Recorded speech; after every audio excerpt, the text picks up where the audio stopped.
और मेरे नबी अकरम सल्लल्लाहु ताला अलैहि वसल्लम ने इरशाद फरमाया, जो कौम ना हक फैसले करने लगती है, ओए होए काजी तेरे कौल से डर लगता है। जब काजी बिकने लगते हैं, जब फैसले खरीदे जाते हैं,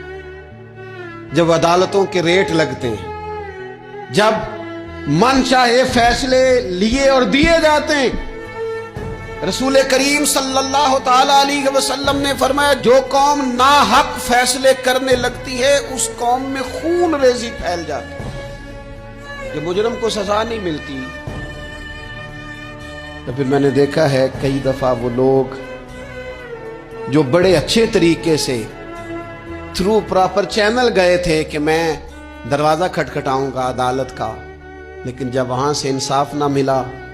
तो फिर कलम उठाने वाले हाथों में बंदूक आई।